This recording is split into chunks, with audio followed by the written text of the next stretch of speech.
this, they don't have this, and then they say how lucky you are. And I go, where were you Sunday night? Well, I stayed home. I'm not going to go to the comedy store. They won't put me up on. Where were you Monday night? I was at Jay Davies's bombing and at the Laugh Factory bombing. Where were you? Well, my foot hurt. Where were you Tuesday?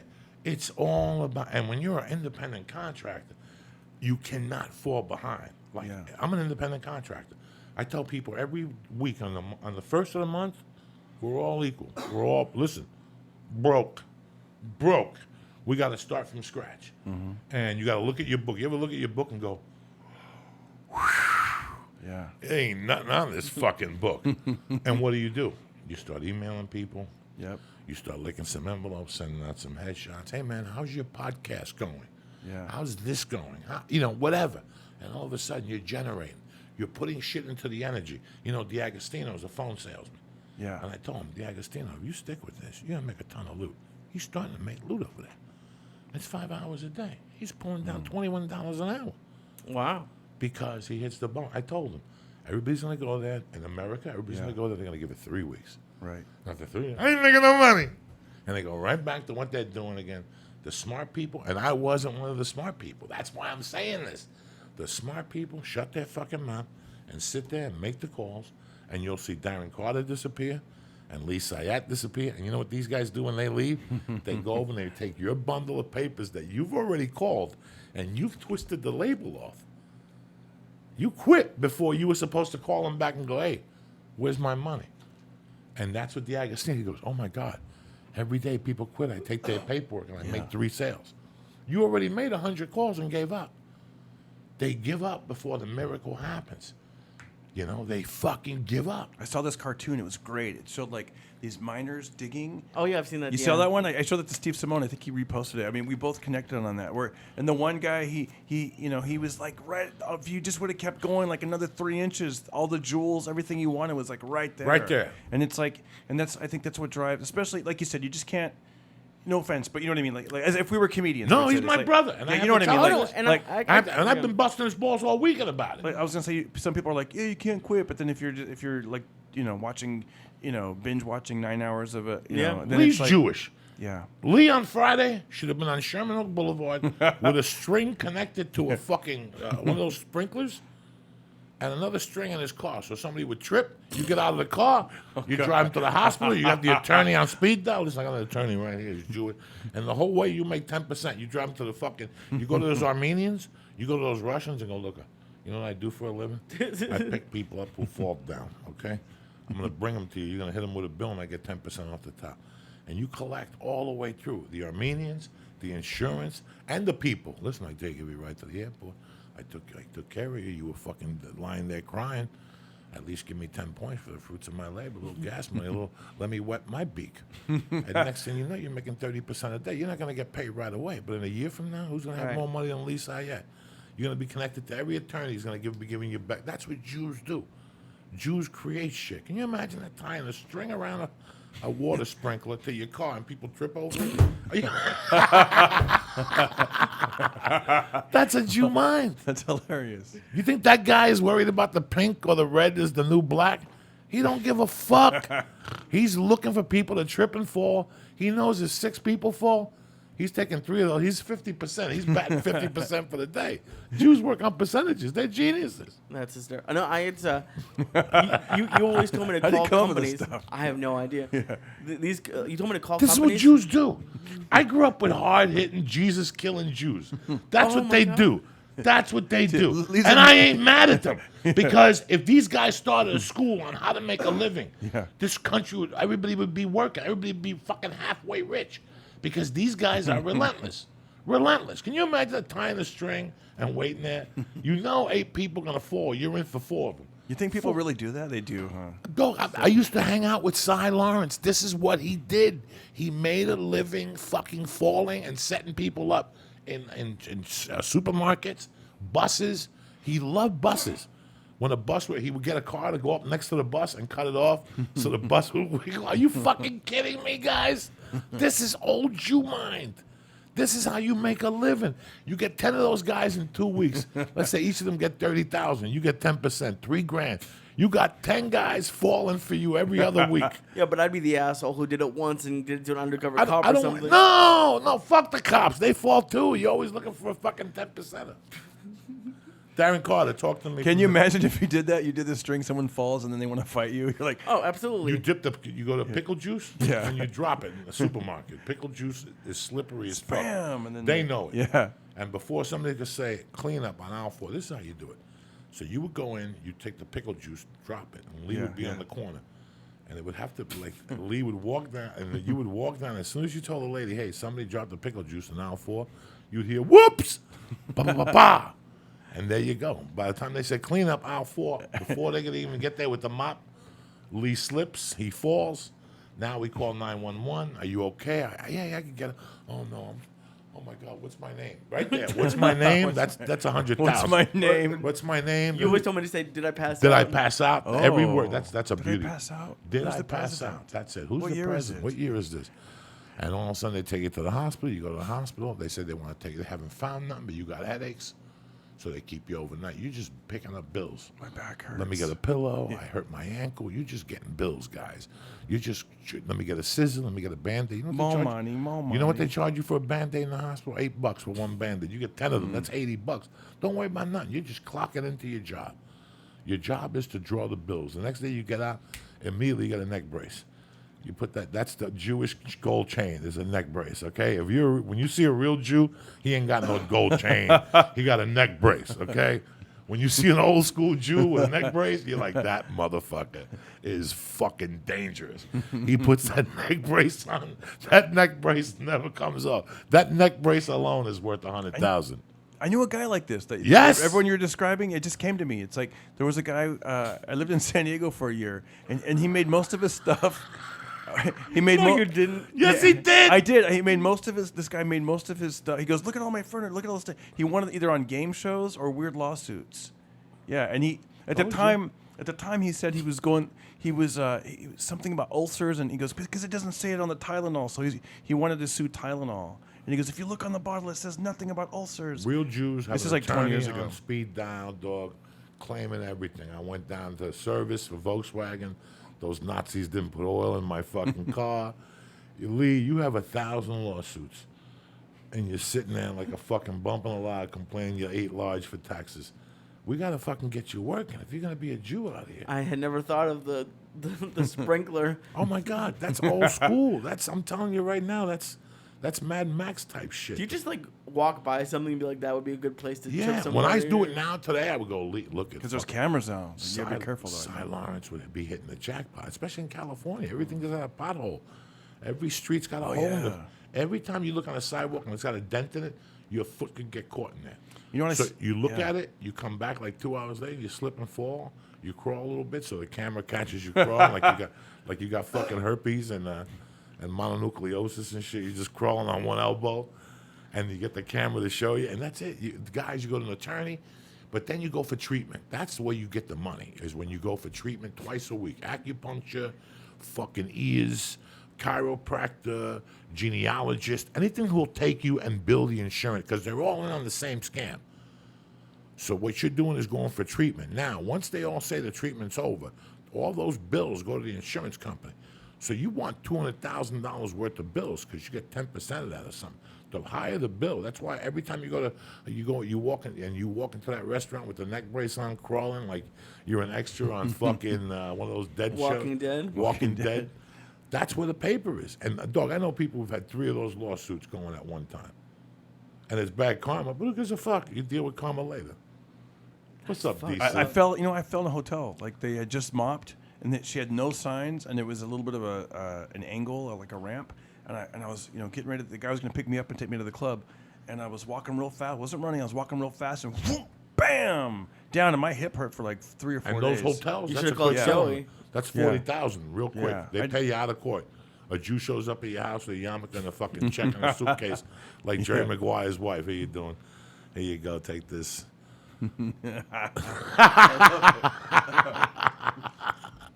Unbelievable. Monday night, the church of what's happening now. So Darren, you've been doing comedy for how long now? Dude, I started in 1990. Where? Probably at Fresno. I grew up in Fresno, And I started writing stuff down like in high school, and I was one of those kids where they were like, "You should be a comedian," you should be a comedian. I used to hear that a lot.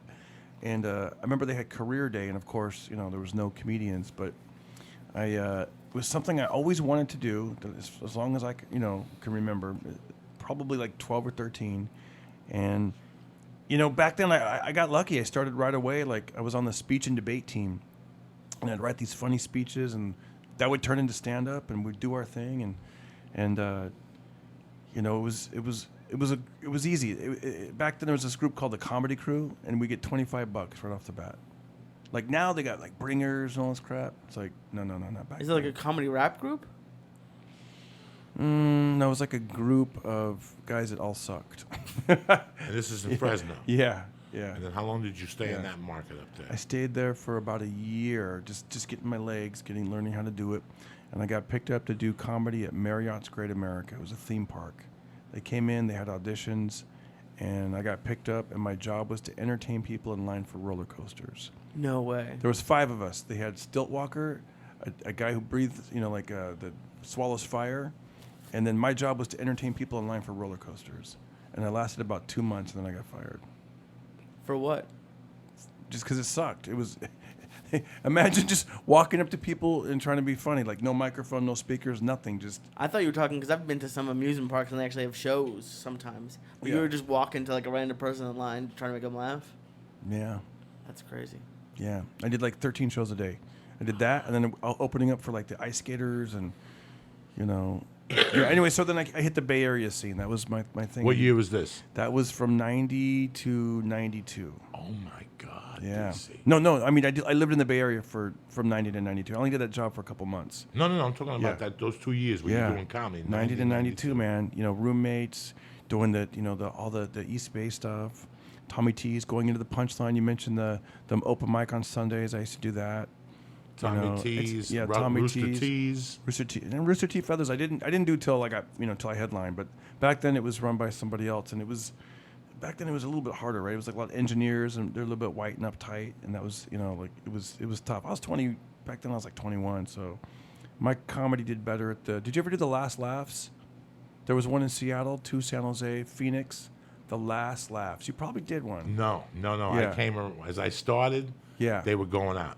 It's funny. Phoenix has 6 comedy clubs now. Yeah. Shit. When I started, Phoenix had 5. I think they had the Improv, they had the Last Laugh, and they had a club called Knuckleheads. I was gonna say that Knuckleheads. Knuckleheads out yeah. of Minneapolis. Yeah. And they had something else in Scottsdale at the time. There were 4 clubs. Phoenix was close to Colorado. 14 hours, Yeah. 12 hours. What else was up there at the time? Knuckleheads, yes, because they were threatening. No, they were threatening to bring the Last Laughs back. When I lived in Seattle in '95, the guy was lurking, and he was thinking of bringing them back to Portland and Seattle, but that fell through.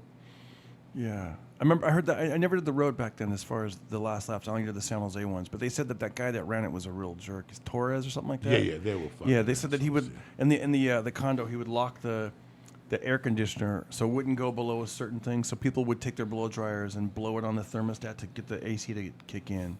Just shit like that. Like he'd charge you for straws. I heard like 10 cents a straw. Just weird stuff like that. I luckily I never had to do that. But And then where did Yeah. you go after the Bay Area? Bay Area, I was broke as a joke. It was all the money was going. Like, by the way, I had like a piece of shit car. It kept breaking down. I was doing these little one-nighters. I did that Tribble run. I remember going to Denny's and making a list. Like, should I stay? Should I go? What am I going to do? And I got a job. Craig Anton came to San Francisco, and we did this thing called the Make Me Laugh tour, where you get in a van and go and do all these colleges all around America. Each comedian would do 20 minutes, and then you do like an hour. So you'd be an hour of stand-up, and then an hour of that stupid game show. Yeah. 2020. What year was that? That was 92 to about 94. And in between there, I got an apartment in San Diego. So I toured for 3 months, come back, started the Comedy Store, and then I quit that job, and then I lived in San Diego, and then I moved here in 95. May of 95, because I booked a movie, and I booked a Miller Beer commercial. Wow. Yeah, and I was a regular at the Laugh Factory in the Comedy Store, and I'm like, it's a sign. And now the 95 at Yeah. the Comedy Store. What's the Comedy Store like in 1995?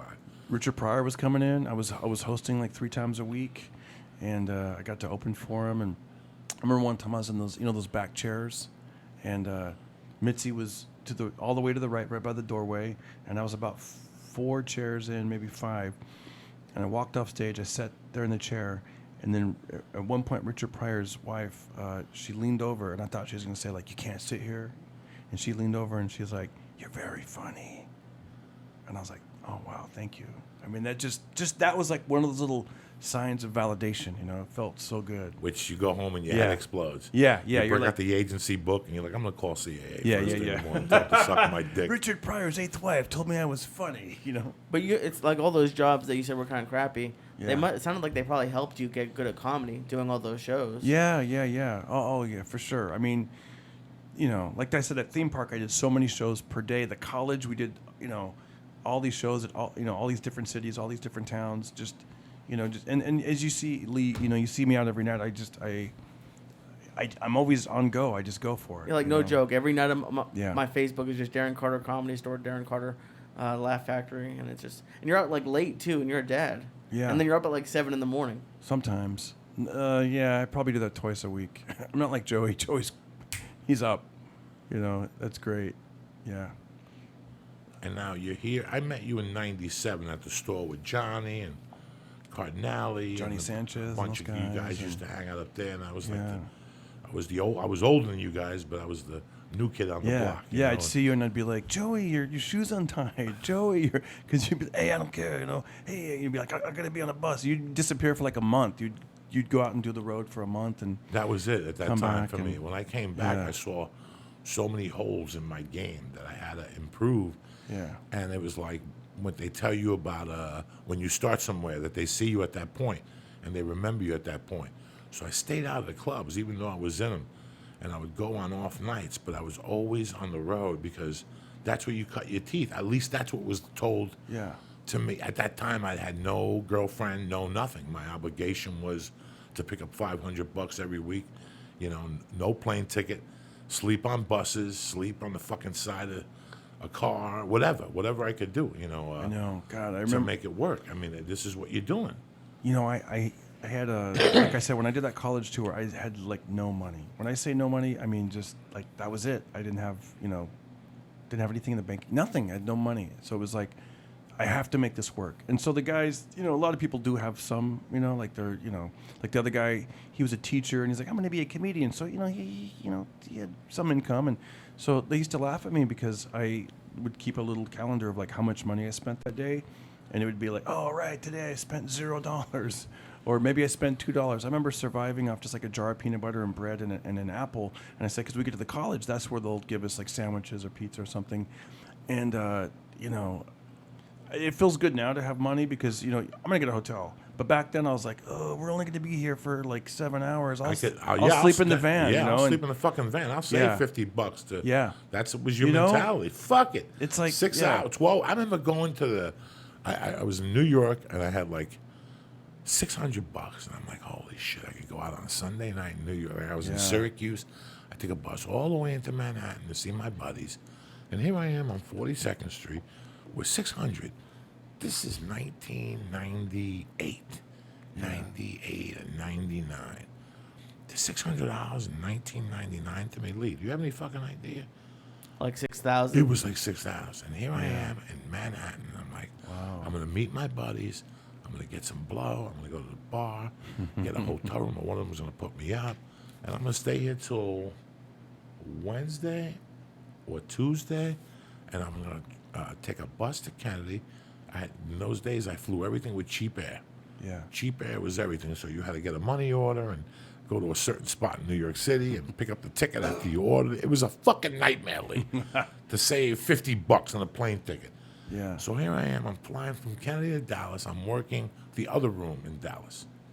What's the other room in Dallas? Hyenas. Hyenas. Which I fucking hated. Like I had been there. No, yes, I had been there during the Latino Laugh Festival. Part of the festival was to do Hyenas on Wednesday night with his cousin. And and then drive down to San San Antonio. Antonio. So I had been there already. The condo was a fucking, you've been there. Yeah. Was a nightmare. I bought groceries, and I didn't open up the bun cake, and the roaches got in the bun cake. I didn't open it, Lee. That's how fucking smart those roaches were. Oh, my To make a God. long story short, I call 4 of my friends. I'm with my mother. I'm not going to be available till 8 o'clock. I called another one of my friends. You know what? I'm with this. I said, you know what? I went into Port Authority. I got one of those lockers. I put my shit in there. I locked it up, and I took a fucking train to 100th Street, whatever. Yeah. I walked around for an hour. New York was cracking down in those days. Finally, I met some fucking dude who took me an alley, sold me a gram of blow for $30. I found a building where they still sold weed, and they sold me like 3 10s. They gave me a deal, like 6 10s for $50. So for $80, I got weed, and I got a little bindle of coke. Guess what I did? I went right back to Port Authority, and there was a bus, an express, going from Dallas, from New York to Dallas that was going to get me in a day early.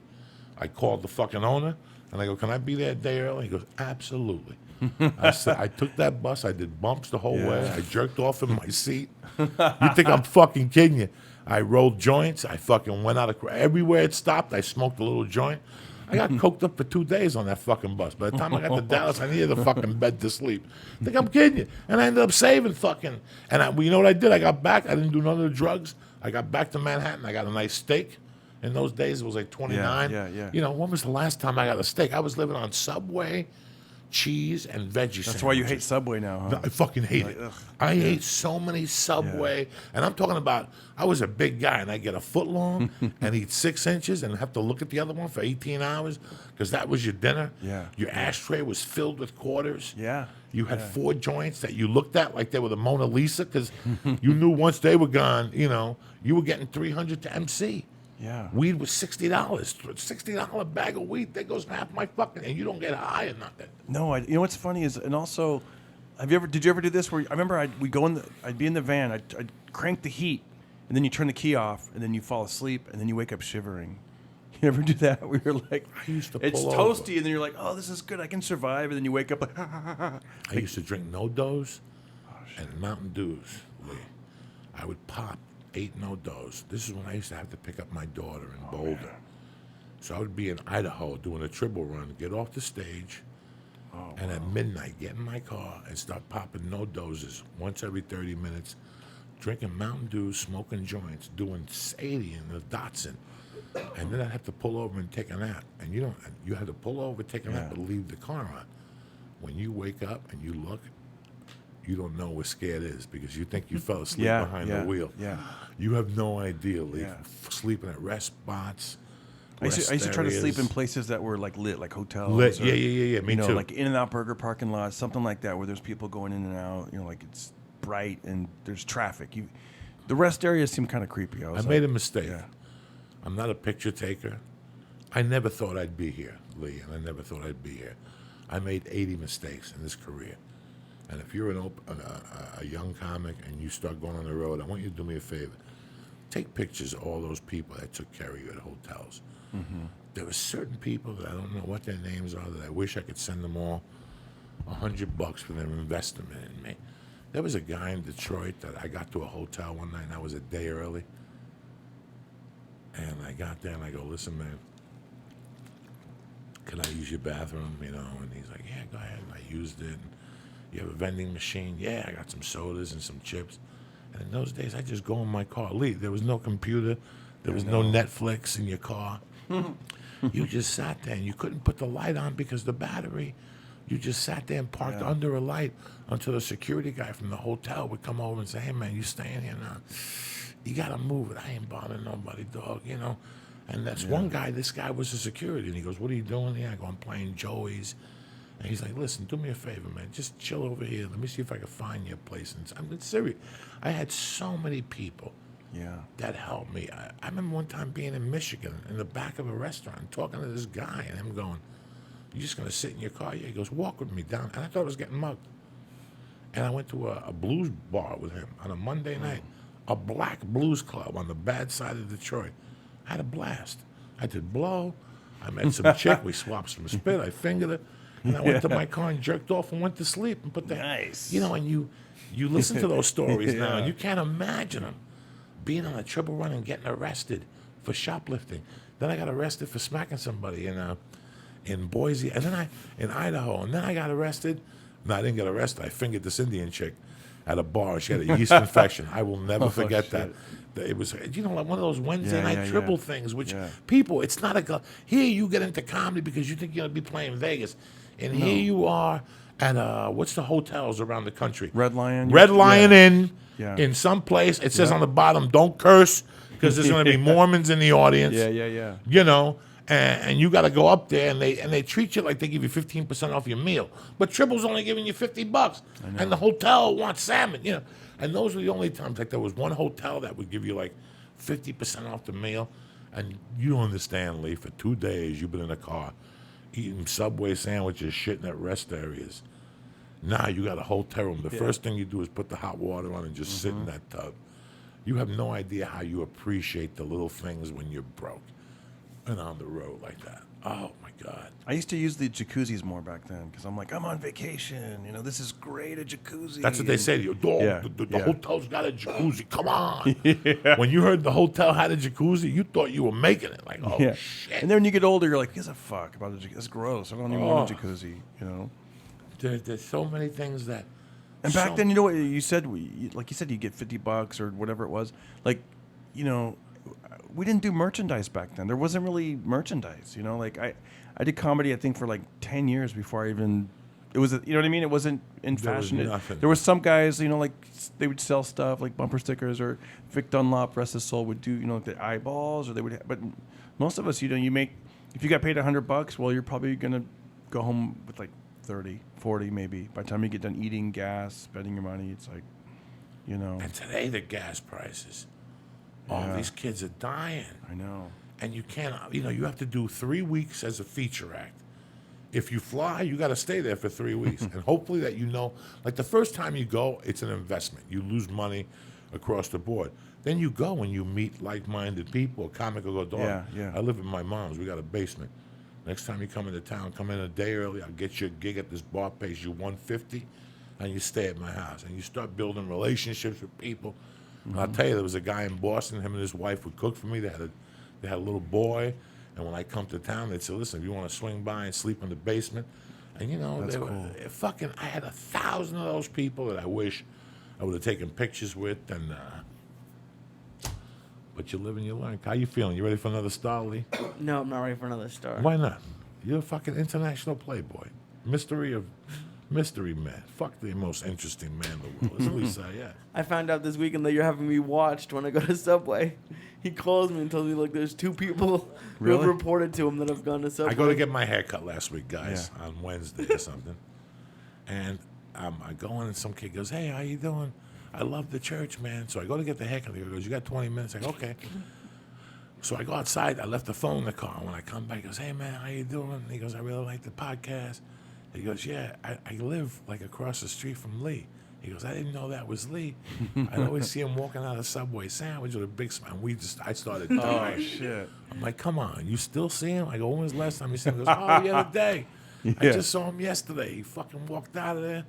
And he goes, he drove there and walked out. He goes, it's just fucking crazy. Like, but Lee says he was coming from somewhere. Yeah. This guy says Lee drives the car, parks it, gets a sandwich. I've done and it before. Yes, you have.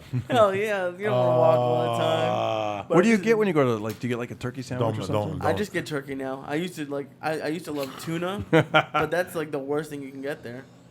It's really delicious. Oh yeah, it's great. I'm not gonna lie to you. Tuna's delicious from Subway, Yeah. but you gotta dope it up. You gotta put the vinegar, the oil. You gotta dope the Yeah. bread up with mayonnaise. Yeah. You gotta put some pickles on that motherfucker. those Jalapenos. I like the radioactive- jalapenos. Yeah. Jalapenos. You ever I just put all the veggies on, like spinach, lettuce, tomatoes, onions. I just, you know, when I was a kid, it was just tuna. That was it. Tuna relish, some egg whites. But now I'm like, throw the veggies in. So at least it's like you're tricking yourself. Like, I'm getting healthy. I love good tuna. You know. Put onions in it. Yeah. Yeah. Put some raw motherfucking onions on white bread, like good Italian bread with some tomatoes on that motherfucker, or an egg salad. Mm-hmm. Nice egg salad on a seeded roll, like a Kaiser roll. Stop it with a fucking Coke. a 16-ounce Coke early for breakfast. That's the old days. That's what I would throw down, a good egg salad on a fucking Kaiser roll. Stop. Come on, Lisa. You know, I had a good sandwich at Witch this weekend. It was Oh, I actually was going pretty to say, good. which is good, right? It's actually pretty good. What'd you have at which? Turkey. I like that's all I can really get now. So I get turkey. What'd you put on the turkey to make it come to life? I put Swiss, lettuce, pickles, and brown mustard. Fucking Swiss and turkey with a lot of salt on the turkey before you lay the Swiss on top. Okay. A little pepper, extra on the pepper. Stop it. A nice roast beef sliced thin with heavy on the salt and pepper with a little piece of Swiss and some mayonnaise and a thin But thin mayonnaise tomato. is so bad, and light mayonnaise sucks dick. Oh, no, listen. So, There's like, I some can't things get that it. just don't work. Light mayonnaise is the worst. No, light mayonnaise. I tried it. It's like blowing an 80-year-old with no sperm in his fucking cells. It's just gooey juice.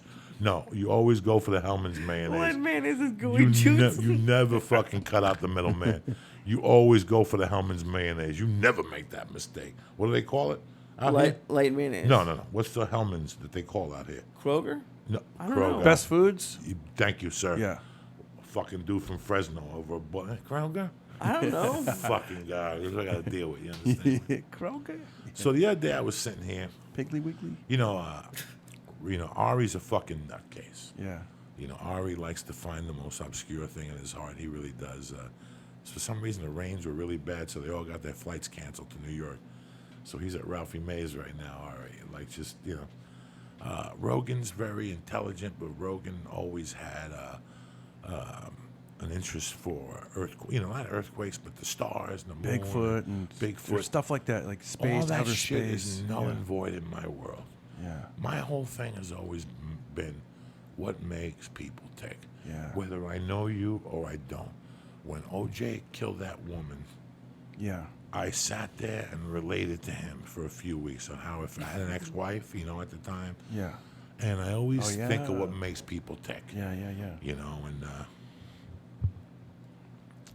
it bothers me. It bothers me that sometimes on television, on A&E, has a show on there, the life of a comedian, laughter and then darkness and all this shit. Right. And, They're not laughing now. They're not laughing now, and they Yeah, show all these bullshit. comics who've had problems, and now we got Robin Williams as the fucking poster child for dysfunctional know. comics. And, I look in the mirror and I know I'm dysfunctional in many fucking ways, but I know I'm crazy in many ways, but I know there are a lot of ways I'm very grounded. And one of my motivations has been that I never had a mom. I met my mom, but then I heard that people who go to be comedians are kids who always want looking for attention. My mom gave me a bunch of attention. I was her world. I mean, I wasn't. I was telling somebody today. I was talking to these guys that were writing, and I said when I was a kid, that after my dad died, my mother took me with her everywhere. There was no dropping me off at a babysitter. Yeah. I didn't start getting babysat till the first grade, and I didn't like it. It was so new to me. Yeah. Like to some people, you get babysat as a baby, you get used to it. My mom dragged me with me to bars and butcher shops or her bookmaking operations and all these places. So when she started, I don't understand that concept of we're looking for attention. And, Madonna doesn't have a mom. Yeah. There's a lot of celebrities, people who lost their moms at an early age. You lost your mom or you were an orphan? I was, before we get into that, how old were you again? You were like 12 or 13? I was Yeah. 15. God. 15. Yeah, because like you were saying, like your mom gave you attention, but Think about that, at man. 15, oh my man, that's not God. enough. Like, I would go crazy if my mom died right now. Like, I don't know what I know. I would do. Lee, can you imagine that? Like, I mean, I think about it. you were talking a the other lot, day about, yeah. about you putting your shoes on, and it reminded you of something your mom said, like, oh, Yeah. don't pull the back. I mean, man, imagine, like you said, going with his mom and like everywhere, and then just gone at 15. That's sad, man. That's Yeah. really, After really I sad. got older, Yeah. she still talked to me. She still Yeah. gave me attention. But as boys, we want to do our own thing. Yeah. And then when I got sick, she came back in. But the whole thing, I was very tight with my mom. Yeah. Why did I do stand-up? I'll be honest with you. It fit me. I knew that I would adjust around it. I'm one of those guys Yeah. that I didn't like working days. That was not going to happen in my world. That just was not. Me either. I couldn't focus on it. I Yeah, could not yeah. focus on a day job. Every time I was doing a day job, after 10 days, I'm like, so what am I making for the day again? If I work overtime, I pulled down 130. I could sell a gram of blow and make more. You know what I'm saying? Like in my mind, I was always making scams. So when I found out what the requirements were for comedy, traveling, working nights, drinking, snorting blow, because I read the Lenny Bruce book, so I thought this is what it was. But then I meet a guy like you. Okay, so now I have other demons. I meet a guy like you, don't smoke pot. No. Never really saw you drink. No. Sweeter than pie, you're nonviolent, never got arrested. No. Now, were you orphaned or you So I grew up. met your mom? Here's what happened to me. I grew up in a foster home. Okay. I grew up in a foster home. I was put there when I was 3, and sometimes people, if they haven't heard this, they get a little shocked because it's weird for them. Because like you just said, I'm sort of like I guess when they look at me, I'm like that Leave It to Beaver kind of guy, Right, or you're like very sweet. like when you said somebody fell. Like the first thing I do is I fall, and I'm like, I don't think lawsuit. I think, oh man, I just get up and go. If I see something, I'll actually go out of my way. I know I'm weird like that. Like I was at a buffet, I was doing the what do you call it, the Lake Tahoe Improv, and I saw there was some ice and stuff, and I thought someone's gonna fall and hurt themselves. So I went and I actually grabbed a dirty tray and I put it on the floor. So and then to kind of make and then I know that's weird, and I was like, excuse me, somebody, I'm the kind of guy. I was in a bathroom a couple of in January. I was in a bathroom in January, actually in Fresno, and what do I see in the bathroom stall? I see a fucking handgun, man. There was a handgun. It was a .45, and it was in the bathroom on top of the toilet paper roll. What would you do if you saw it? Well, who knows what you would do? What would you do at different ages? Probably different things, I guess, if you saw a handgun. 1,000 things. Number one, I wouldn't touch it. Yeah, I didn't touch it. Really? Well, Yeah. let's ask Lee. What would you do? You walk into a bathroom, you see what Run away appears- screaming? I don't know. Like, I'd freak out. It was I wouldn't know what to do. It was a really nice restaurant. It was a Sunday morning. I did shows earlier that week. It was with my aunt and uncle, right? I walk into the bathroom stall, and I look down at and I'm like, what the? And I look, and there's this black gun, and I kind of looked at the front of it, and there was no orange thing. So I'm like, oh, this isn't like a toy. This is. And I grabbed the toilet tissue or the seat cover protector, and I kind of picked the gun up a little bit. It was heavy, and I was like, this is the fucking real deal. So I immediately locked the stall. I waited till the people were out. I opened the stall. I pop open the door. I flagged a busboy down, that was weird. I was like, come here. And then I said, I go, I need to talk to the manager. I need to talk to him. And he goes, sorry, he's busy. I go, seriously? I go, this is an emergency. I have to show him something. And so then he gets the manager, and I know that it'll probably look creepy, like, hey, come here and look at this. But I go, look in there. There's something. I go, I found a gun. And he goes, a gun? And same thing. He grabs the toilet seat protector, kind of picks the gun. He goes, oh, it must belong to a customer. So he grabbed a bunch of paper towels, wrapped it up. He goes, I'm going to put it in my office.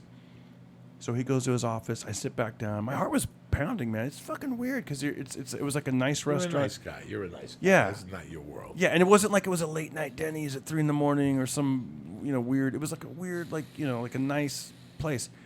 I told him I have a friend that's a cop, and I texted him, and he goes, get the fuck out of there, and he goes, call the cops. And I wrote back, I already told the manager, and he goes, for all you know, it's his gun. I was like, oh, I didn't even think of that. Like, I didn't even think of that. Long story short, the cops called me later that night, and they go, do you work there? And I said, no. And they go, because we're trying to get hold of the manager, and he's not calling us back. But who knows what it was. Anywho, so that was what Not the moral of the story Yeah. is next time, mind your fucking business. Close the store and get the fuck out of there. No. You mind your business. What if some kid grabs the gun and shoots somebody? Listen, what are you going to do? Yeah. It has nothing to do with you. Yeah. You might touch it. Listen, that gun could have been used in a murder. Yeah. That gun could have been used in 1,000 things. Yeah. We sometimes feel that we have to do everything. And there's some things that, look around you. Look out in the restaurant. There's a bunch of kids with balloons. Yeah. But it doesn't sound like there was kids. Yeah, it was like more like retired You might be people helping and- somebody out. Somebody might get the bill, go in the bathroom, see the gun, and shoot themselves. You know what I'm saying? So you were talking about So that was sort of my background. Like, this group home thing. yeah, I grew up in a foster home. So, And was it a group home with other kids? Yeah, Or yeah. a home where they had 3 kids of their own? No. We were all like in the foster program. So Okay. I was 3. My mother she was in and out of prison. My father, who I met him 1 or 2 times as a kid, and I didn't reconnect with him until I was 28. He was a Hell's Angel. He was the president of the Fresno chapter. He's in that book, the Hell's Angels book, Hunter S. Thompson. Yeah. Thomas Thompson. Anyways,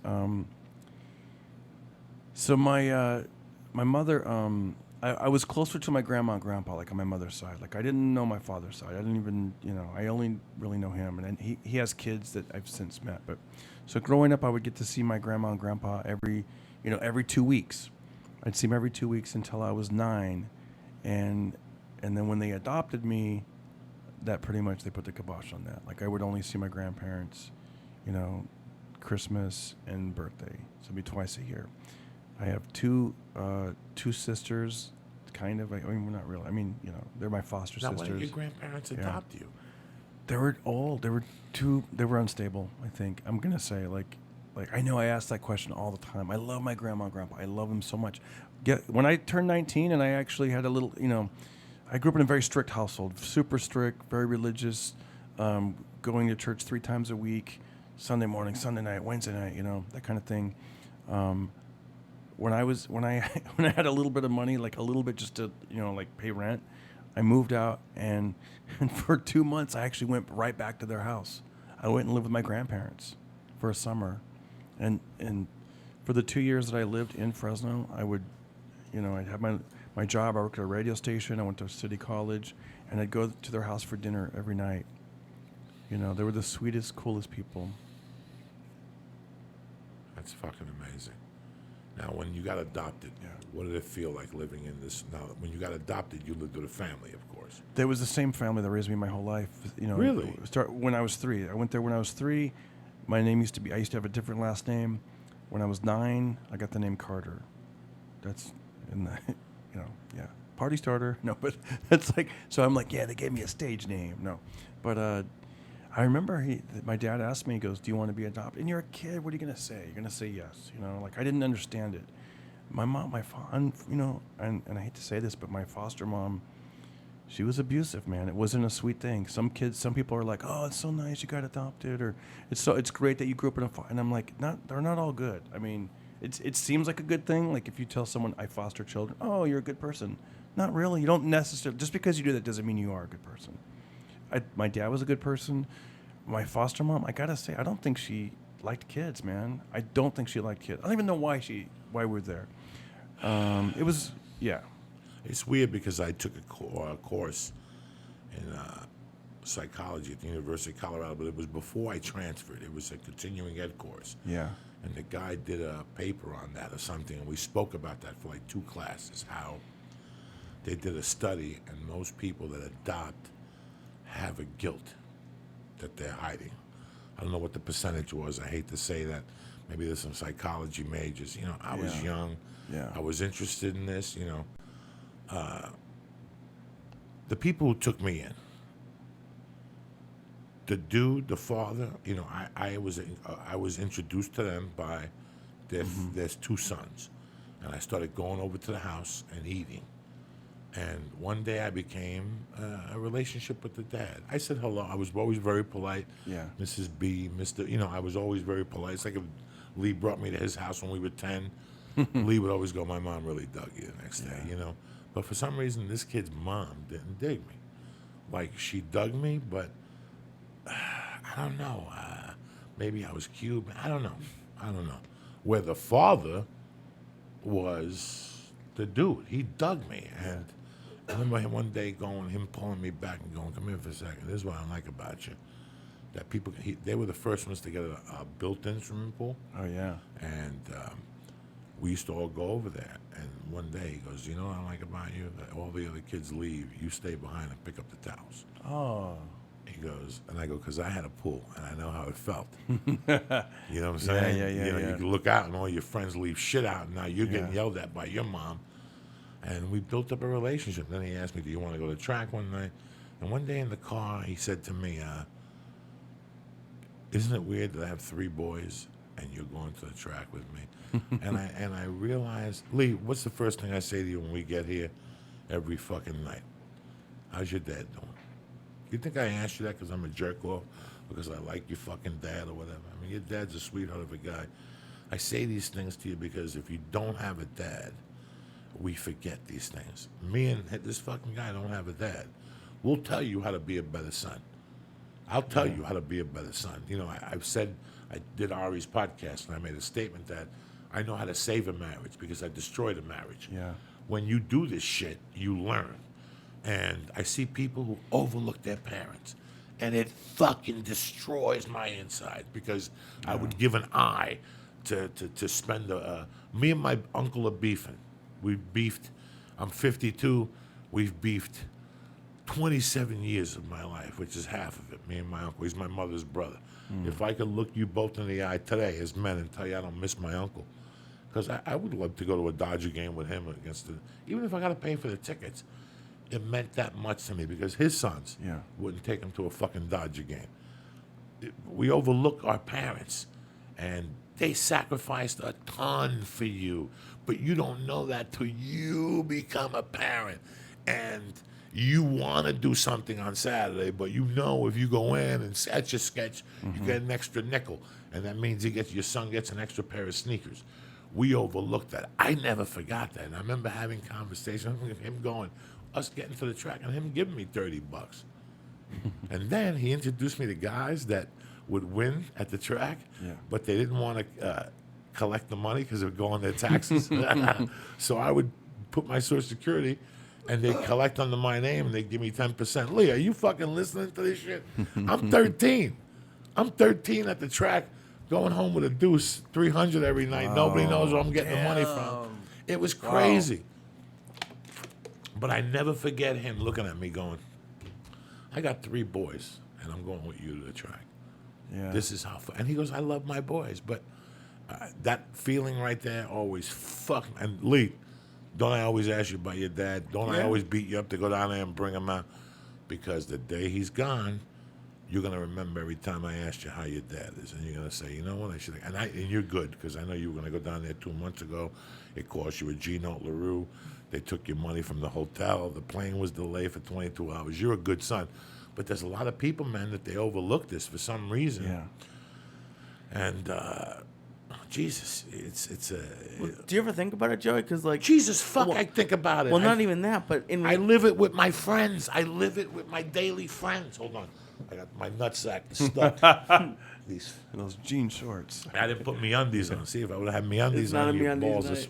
What were you saying? I'm sorry to interrupt you, Lee. Oh, no, I just meant, like...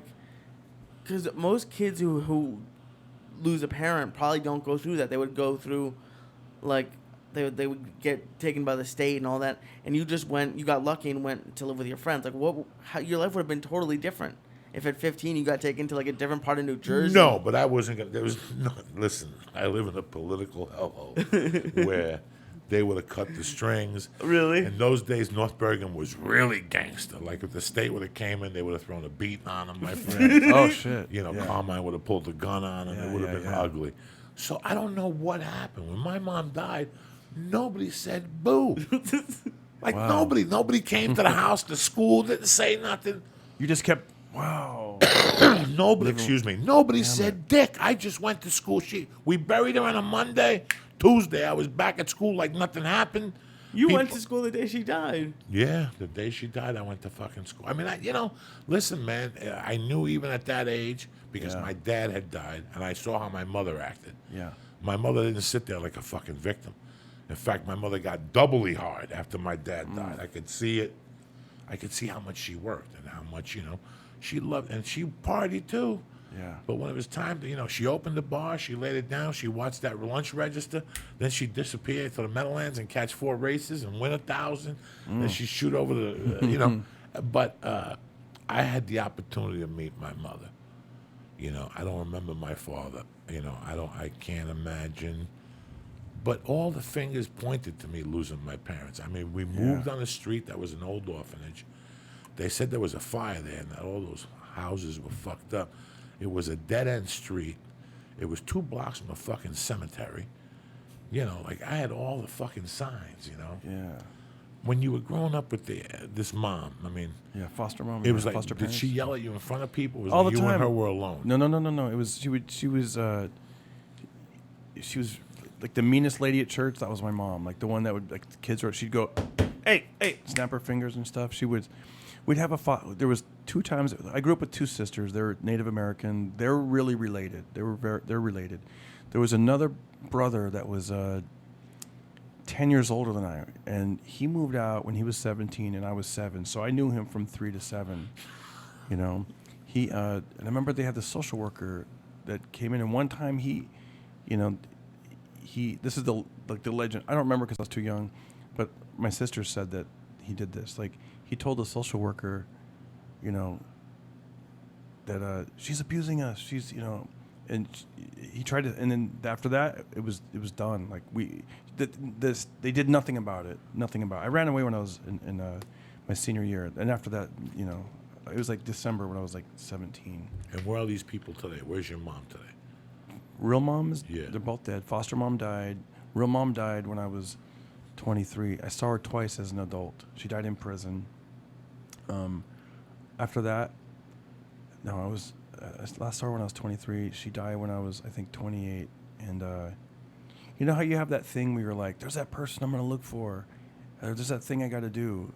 That was when I realized I got to look at my dad. Like, I knew there were sightings of him, like in that area, because, you know, he's kind of a legend. A biker legend. Yeah. Like, they know he had personalized license plate. He drives a 46, you know, Fleetline type of, you know, one of those. And so people knew him. Like, he was just like 6, real tall dude. And they were like, hey, I saw your dad over here. And you know, I'd hear this kind of thing. And I thought, I'm going to look for it. Honestly, it's like, I was really lucky. This isn't, I looked him up in the phone book, and he was in the fucking phone book. I called the number, and somebody else answered, and he goes, oh, yeah. He goes, he'll be back in a little bit. I was so scared to make that phone call, man. You know, it's like, hey, it's me. You know what I mean? It was. No, he goes, what are you doing in town? I go, oh, you know, and we talked for a little bit, and the plan was I was supposed to meet him the next day at noon, but I told him I was in town. I was a comedian. I was doing a show, so he couldn't wait till the next day.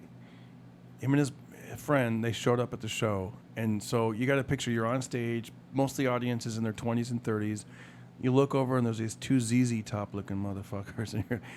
And I was on stage, and I made the joke. I go, hey, and right when I looked at him, I realized who it was, and I just kept rolling, and I didn't look over there again until I walked off stage. Thank you, good night. It freaked me out, man. It was a weird. Imagine being on stage, and then you see someone like that. I'd fall apart at the seams. Yeah. I can't. You've never had that happen? Like someone being in like the crowd that fucks with you? From my past? Yeah.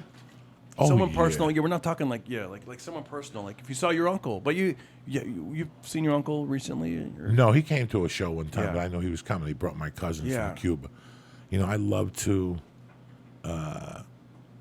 for somebody to give me $2 million. I give Lee $1 million. Yeah. I charge him 10% actually, and then I take $1 million. And I like to just go to Cuba and meet everybody in my bloodline. Look at their eyes from my mother's side, and then rent a car and go to Camagüey and see my father's side, and that's your dream. You know, these people are not on fucking artchemical.com. What's that family tree thing? Oh, Ancestry.com. Ancestry.com. I got nobody on that fucking thing. There ain't a fucking Diaz. You might have been on the wrong website. Or a Valdez on there. I gotta look for illegalimmigrants.com and fucking.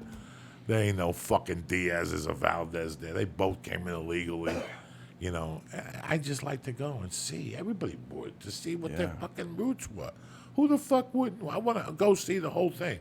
You know, with me, it stopped with my grandfather. I never knew what they did before them. Yeah. When I started hooking up with my uncle at lunches one day, he said to me, "Hey, you know, your grandmother and your grandfather were second cousins, so you're a little retarded." And I always knew that because that's why the whole Valdez side is fucking retarded. Because we're all inbred motherfuckers. You know what I'm saying?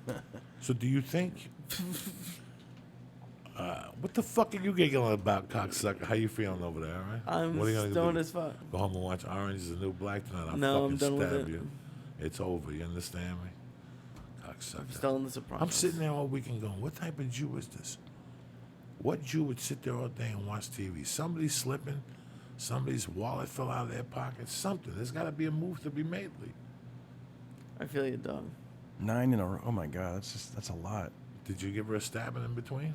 Hell yeah. All right, that's all I want to know.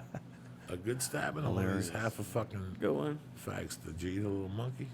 Yeah. You fucking dirty bastard. You sniff it? Not just by itself. You don't give it a little.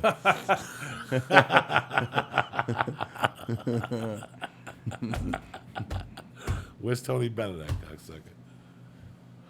It's good to have you on, Darren Carter. I tell you, this is easy freezy. Just talk. I love it, man. Thanks for having me. Yeah. You know what?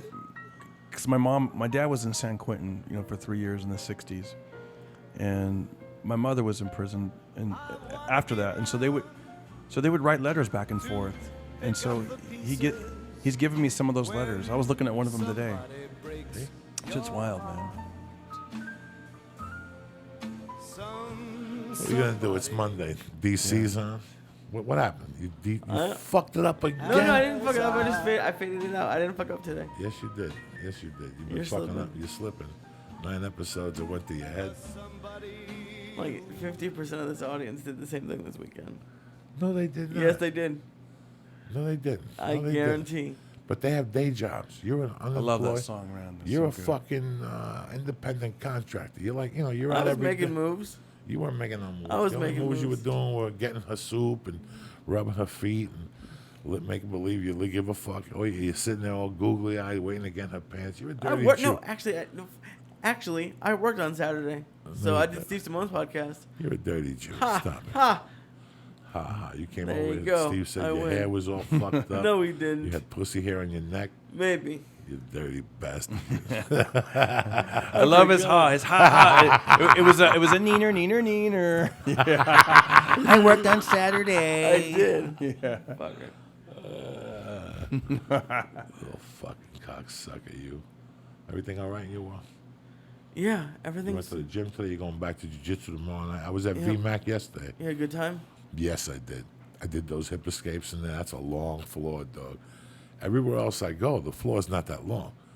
Like Yeah, that- Hegan's like a third of that. So I go to Hegan's. For the hip speed. escapes? Yeah. Oh, yeah, that's tough. That's a long fucking road to hold. My legs are a little sore today. I ain't gonna lie. Could you I go, went for the white could you go today. there and back? Yeah, I did it twice yesterday. No way. Yeah, but I had to breathe in between. I didn't do it like Slim Jim Magoo, and I went, and there was no. I did the one, and I stopped maybe 3 before the line, and then I finished it, and then I rested there for like 3 minutes. Then I did it, and by that time my air was coming back to me, and I made it. I did some stretches. I did some rib stuff, and yeah, I went. I had a good time. I rolled with John Budd. That's a great place, man. That's a great little family jiu-jitsu school if you like training at night. Okay. I haven't traded. Like late 9:15. Like he's like, tell Lee to come Wednesday at 9:15. 9:15, we're on our third star. Nobody's training nothing. Nobody's throwing to the fucking air or nothing. So do you think because of your experiences at all, growing up, Yeah. that we yearned to do stand-up for attention? Do you think that was part of your motivation? I mean, now that we're here talking about it. You know what? I think it was. I think, like I said, it was very strict. Like, they had this thing, like children were to be seen, not heard. And it was almost like I had a dual personality. Like at home, at least I felt like I was this way. Quiet, really wasn't myself. Was pretty straight-laced, kind of afraid a little bit, a lot. And then, but then I get to school and it was like you unleash the demons. Like I'm free, and that's when I got into like comedy and beatboxing and stand-up and writing raps and being on a speech and debate team and writing like those funny speeches, which was really stand-up essentially, And then as I got a little older, like I think because I started that in 10th grade, then 11th grade, and then senior year, it was pretty much out of the bag, man. It was, I started doing like little talent shows and all this stuff. And What did your strict religious mom go to jail for? No, that was the foster mom. Oh, that was the foster mom. Yeah, foster mom. That was strict. My real mom, my birth mom, she, like I said, she got him, with the bikers and that whole thing, and I don't know. I've asked my grandpa that. I go, when I was a kid, he passed away in 2007. But I asked him. I said, when I was a kid, no one would give me a straight answer. They'd be, oh, she's in jail for shoplifting, or But then my grandpa said, well, it's like one charge leads to another. Then you're hanging out with felons, and that's another charge. And then some, the last I heard, she had a, when she was alive, she had a boyfriend who the cops did a raid, and he shot like 2 cops, and that guy was an asshole. And I remember that guy I met him once, like that boyfriend guy, like 20 years ago. I mean, I hadn't seen my mom since I was a little kid. They came to Fresno for Thanksgiving, and I got to see her, and it was great, Joey. I'm telling you, because she had all these letters that she'd received from my grandparents, my whole life. And so she was asking me, so when you were 10 years old, you were on the track team, and then when you were, it was weird. It was like this person who knew my whole life, all through these letters and stuff. And then I just wanted to talk to her one-on-one, because this weirdo was always, this boyfriend guy was always with her. So finally we slipped away. I went and talked to her in this alley, across the street. And then somebody came over looking for us, and they go, you okay, buddy? No. Oh, Jesus Christ. And they go, that dude's freaking out. He's looking for you guys. He's throwing all the stuff on the lawn. We've called the cops. He has a gun. I was like, he has a gun?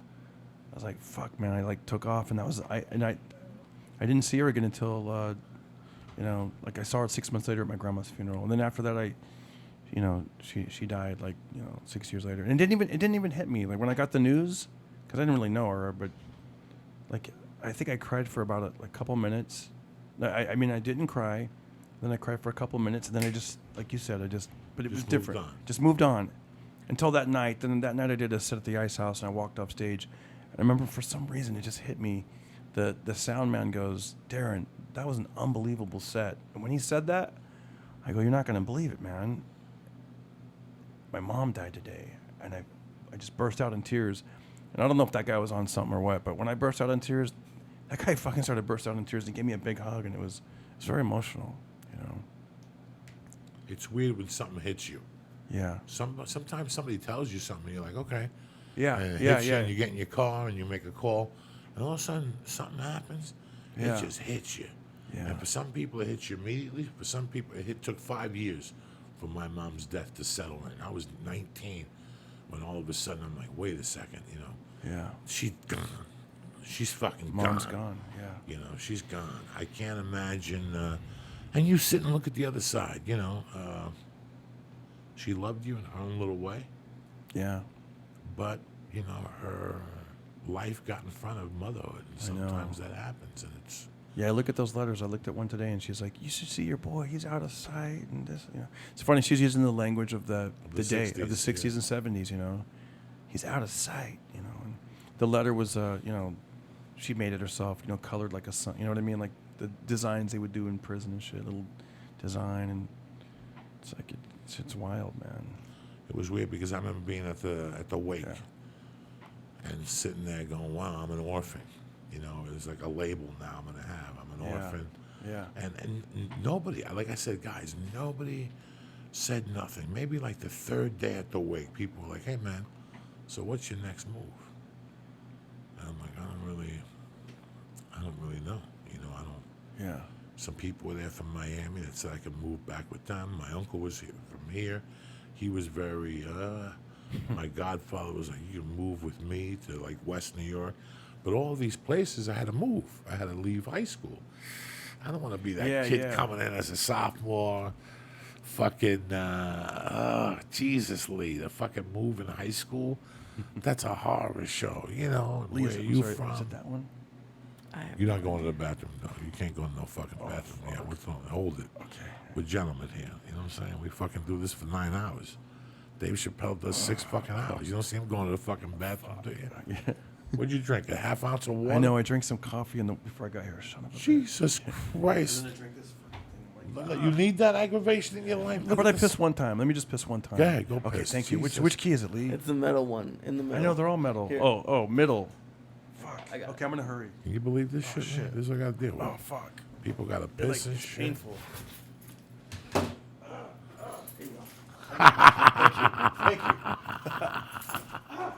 What's up, Lee Syatt, you bad motherfucker? You talk to your Uncle Joey. That was fucked up. What's up, brother? No, but you said something. I think it was on a Periscope. It was like letting people go, like even like having people in your life who you just have to like kind of get rid of. and I'm going through something like that right now, and it's just like, it's gonna make some people in my life upset that I'm trying to do it, but there's just this. It's weird making that decision, just like cut someone off, kind of. Why are you cutting them off? Just that I don't want to get too personal about it, but it just, there's been like a long history of just bad behavior, and it's not someone you know. Somebody from your past in Yeah, Boston. yeah. So it's a weird. It's hard making that decision, and I forget. I'm too high now to remember what you were talking about, but it's just like, Well, it's fucked up. here's the code that I lived with since I was like 24, all right? I would hang out with people, all right? Partying changes people. You know, it just does. One day, everything's cool, and the next day, I'm giving you $100 for something, and you're coming back, and it's light. And you're my best friend. And I get it. You know what? Lee's got a girlfriend. He wants to throw a couple Coke Rocks her way, and he's a little asshole. I got it. But then it got worse.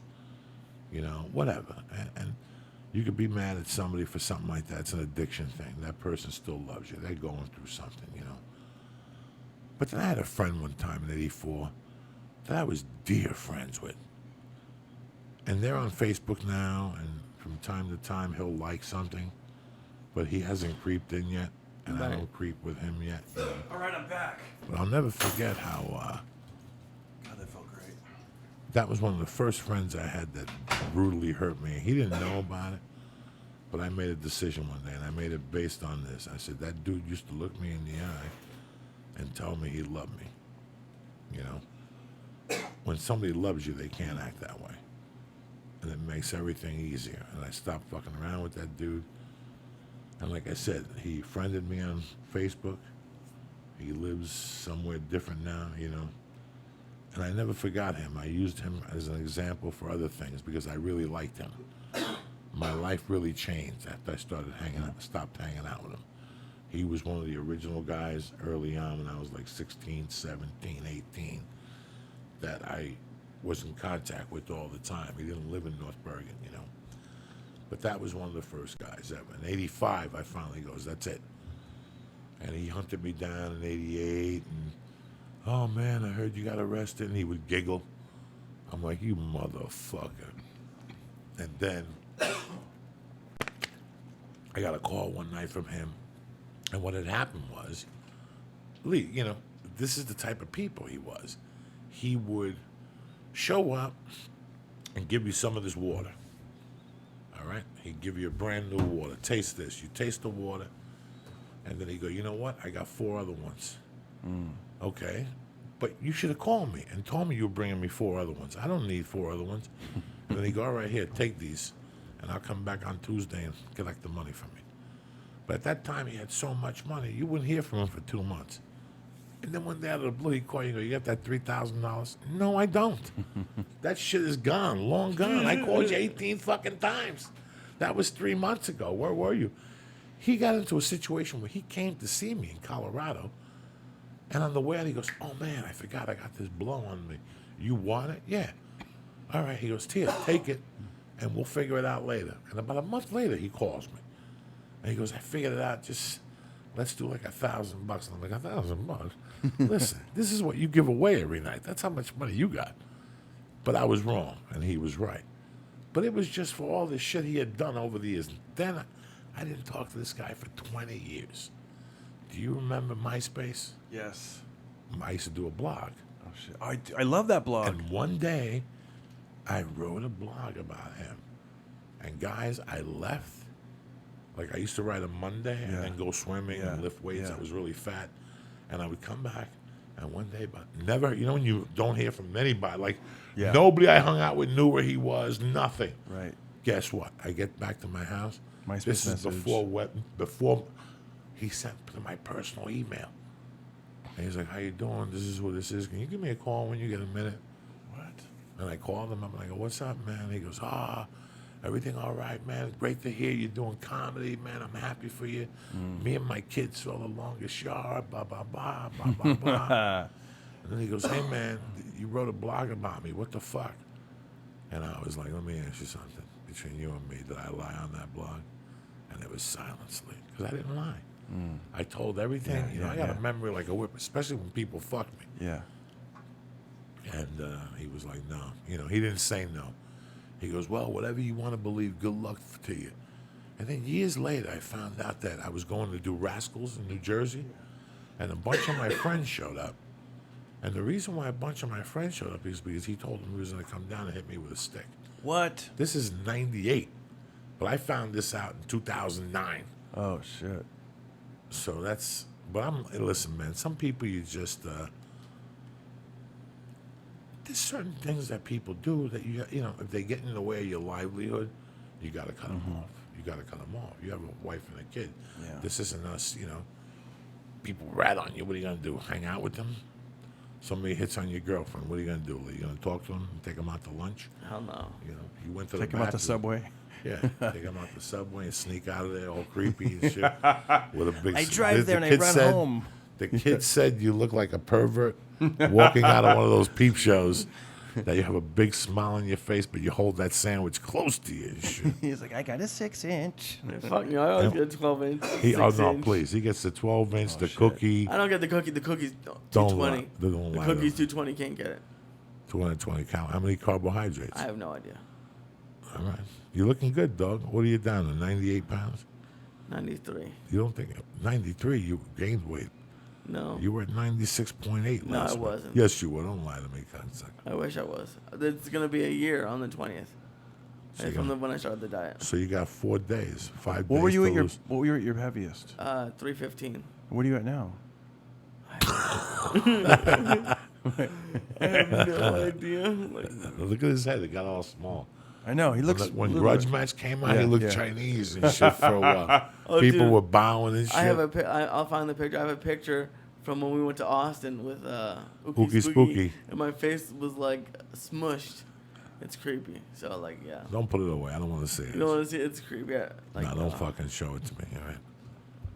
You should write a book, Darren Carter, about your experiences. It'd You know, I be look very at, I interesting. look what you write, and I'm like, God, it's very inspiring. And this is, I swear to you, do you remember me asking little questions? And this is what I meant. And don't take this the wrong way, because I love what you do. Like in my space, because I'm always insecure about my spelling, my grammar, putting so a what? sentence together. I didn't give a fuck. Remember man. that? And I would ask you, I'd go, because I know, and I was like, I just loved how you express yourself. And I'm like, oh, it looks, he doesn't. Oh, it was Yeah, terrible. you know what I mean? But I It was was like, horrid. I would go, he's getting it out there. He's getting it out there. And I'm like, I want to do that. But I'm like, you get, yeah. Listen, guys, I hadn't fucking opened up a notebook and written traditionally since 1991. Yeah. And one day I read a blog and I thought it was so fucking interesting. A comic wrote, this comic doesn't even live in L.A. no more. Yeah. I forget his fucking name. And what to do be you say? honest. He The wrote reasons why he was leaving LA. Oh, dude, I know who that was because I read that blog too. I know who it This was. is 10 years ago. Dude, I know it was. Can I just fuck it? I'll say. I know what website it was. It was probably Shecky Magazine, and I think the guy's name. He moved to Texas. Am I right? Because he wrote. Back then there was like 3 or 4. I want to say websites that you could go on. This guy wrote that he moved to L.A. after a scout from 3 Yards had seen him, and he borrowed Yeah. money from his father, and 3 of his buddies moved in, and they moved to the Valley, and they shared an apartment, and everybody got an agent. He got an agent, and 2 of his roommates got deals. It was just one of those. Yeah. He didn't write it like a victim. Yeah. He wrote it more as, this is my journey. Yeah. My 8-year journey in Los Angeles. He goes, but upon going back to Texas, Yeah. I saw one of my old girlfriends, and I talked to my brother about going back to the oil plant and making Yeah. $72,000 a year to start. Wow. And I thought about my time in LA and what a beautiful. And he wrote like the people he had met. Yeah. And I got it. I wasn't mad at him and nothing like that. I just the way he used his words. And I remember Yeah. I started on the road. I started in the hotel computers, and it was a horror show. So wait, I'm sorry. So you read his blog and you got inspired. You thought, Yeah. I should write something like this. No, it was just or- I thought about why a comic doesn't write. Listen, when a good writer writes an article in the paper, he writes a weekly column, yeah. and then people go up to him and go, "You're Lee Syatt? Holy shit! I can't wait to read you every Tuesday with the UFC tutorial on what's really going on. You got a guy that slams Dana or Ariella. I'm not saying that. I'm just saying a guy that slams the fighters or steroid or the Vegas stuff with the fucking testing. Just somebody who's honest. You know, after 8 weeks, people get to know who you are. Why aren't comics doing this? And I started writing in Darren Carter. I realized how, not dumb, but how grammatically, right? Is that the word? I was gone. Grammatically? Gone, guys, gone. Yeah. I had forgotten how to use eyes. The only thing I remembered was how to space. Like the first sentence should be on top. Yeah. Everything else, like you, Y-O-U apostrophe R-E is you and are, your. yeah. And you know how much shit people gave me on the internet until I started looking it up and remembering. But I overcame it by getting on that computer every Monday at 5 a.m. Damn. No matter where I was. And fucking, you know, I'd have an idea during the week of what I was going to write. Every week I'd be taking notes during the week, so I had an outline, and Monday morning I would write it. And it kept me sharp for a while. It really opened up just writing creatively on a Monday morning. You know, there was a comic in town that said that every day he wrote something different. Mondays he did poetry. Tuesdays he wrote a song. Wednesday he fucking wrote a joke. Thursday he wrote his biography. And I thought that was very interesting because so what I started doing at the time was instead of sitting at Starbucks smoking dope with a fucking pen, with a pen in your mouth, what you do is you write two things at once. So you're writing your biography to stretch the muscle, and while you stretch the muscle, you're constantly writing.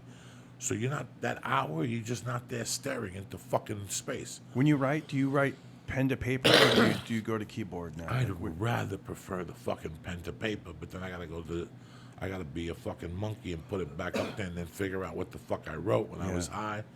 So now I just go on LitLift and I write on there and then I look the next day and it's a horror show and I erase two sentences. I'm gonna look it up. LitLift, is it an app or something? LitLift.com is an app online. Oh, cool. Not an app in your phone. Oh. So, not in my world. I don't have nothing on my phone. I got Evernote. Evernote's pretty good. What's Evernote? Evernote is this it's this app and it goes from it'll be on your phone and your Mac. And so all your notes will be across every platform, your iPad, your computer, your phone. I'll show you what it looks like. It looks like this. This little, see that green elephant, Evernote? Very nice. So all the stuff's in there. So it's all in there. Darren, you can't show him these things because then he's gonna get it. I know. And then either me or his wife is gonna get a call when he it breaks or deletes everything. That fucking Darren Carter with that fucking Evernote. I wrote my shit and then it disappeared. I know. Fuck him. You get the call 3 in the Oh morning. yeah, I get furious when somebody recommends something. It's kaput. shit. It's a fucking Chivago. Evernote. Oh, I will fucking torment you. You know, What do you mean Chicago? Do you remember that girl who died? I don't know, huh? You know, you could say. Oh, Shivo. I thought you meant Shivo. Oh, Terry Shivo. Oh, shit. You could say voicemails there, too. You ever have a voicemail you really like? You could hit send, and you could send it to your Evernote. So you're, All right, good. You know what? I'll do it tomorrow. Damn it, you were on the fucking Tonight Show, correct? Yeah, it was. How many times?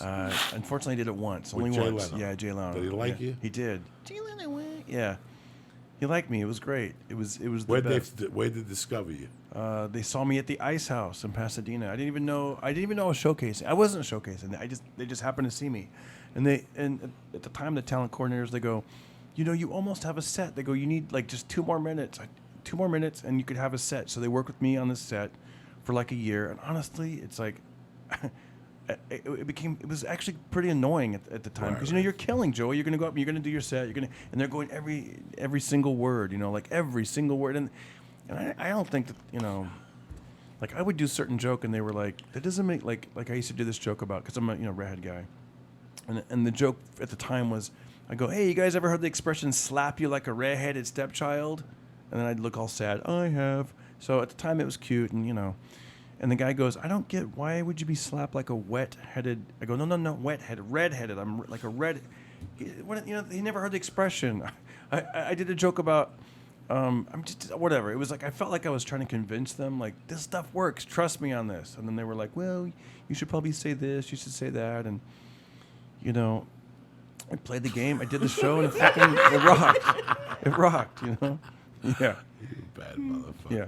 You've had a lot. You've been in movies with Travolta. Yeah. I remember I did the CD. I remember I had the CD at the time. I have 3 CDs now. At that time, you go, see, you deserve a CD. You've been on the Tonight Show. Half these cocksuckers, they have CDs. They're not even on anything, I was like, oh, thanks, Joey. Like, that's cool. Well, Yeah. Listen, I grew up on 11 comedians in my world. Yeah. Was I fans of them? Yes and no. I recognized them from different shows.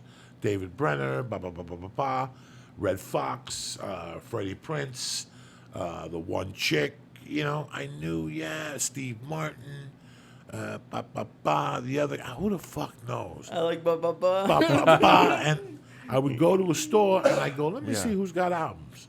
Yeah. And I would look, and out of the 11 guys that I knew, 5 of them had albums. So I figured in your personal career, you had to reach a certain plateau before you put out a fucking album. Well, in 1999, something really weird happened in this town. Everybody started selling CDs. The word got out that there was a living on the road selling CDs. I remember that other comedians had CDs before I did, and I was like, oh, man, I'll buy your CD. It's awesome. And then you'd listen to it, and you'd be like, this isn't that good. Like the. Oh, my God. And this went on for 2 or 3 years. Comics that were dying at the Improv 6 nights a week were taping CDs with that company and this company. And Were that they even company. editing them, or was it just like a recording of that? Yeah, that they got edited it duplicated? and they put it together, and then the company sold it for you, and you walked around insecure because nobody approached you. And it was the weirdest fucking thing, Lee. It was this thing and you were going, how the fuck this guy is a fucking MC? You'd go do a show in Texas, Lee, and the people come up to you and go, hey, man, you have something to sell? No. The MC sold T-shirts and a CD. The headliner sold stuff. And I would go, how do you fucking people sleep at night? Like, what the fuck you? It became. I went to this comedy club one time that everybody had sold out. Like the whole place, the walls had sponsors. Yeah. Like after the show, a guy would hold on, let me get your pay, and a dentist would come over and give you $200, or a lawyer would give you $200. The dude who sold flowers and meat, because they put billboards up. That's how they paid you. The club didn't pay you. Wow. It was the weirdest. I did like 2 or 3 clubs like that. And then if they sold tickets, the club would give you like an extra, here's $100, man. You did really well tonight. You don't even know these fucking people. They didn't know who you were. There's nothing open. The only thing that's open is the police station, in those days. That's it. That's the only thing that's open. When this place, the headliner would get off stage, the town shut down. There was no pussy.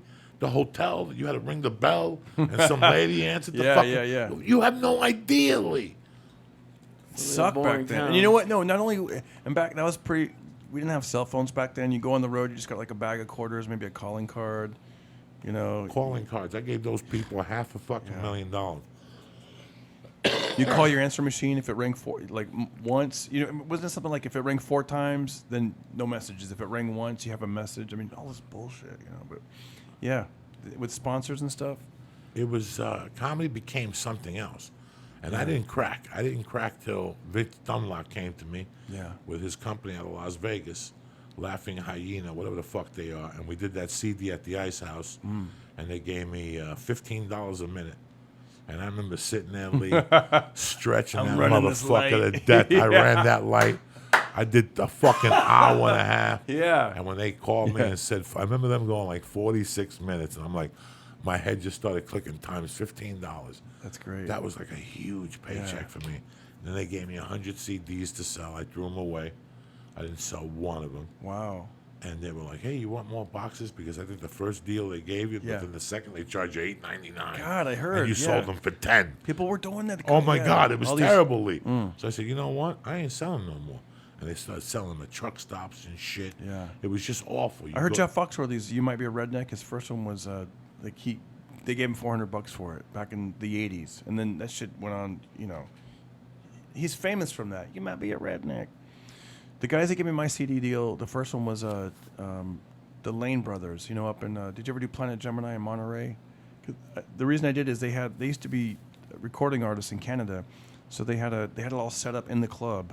You know, back, I mean, now you could do it anywhere, but like at the time I was like, oh, they go, you should make a CD. We'll do it. We'll help you. We'll produce it. We'll record it. So I thank them for getting me into that world, you know, that world of having a CD, having it on Sirius XM and these places and stuff. I never wanted to tape a fucking CD. I never really thought I was good enough.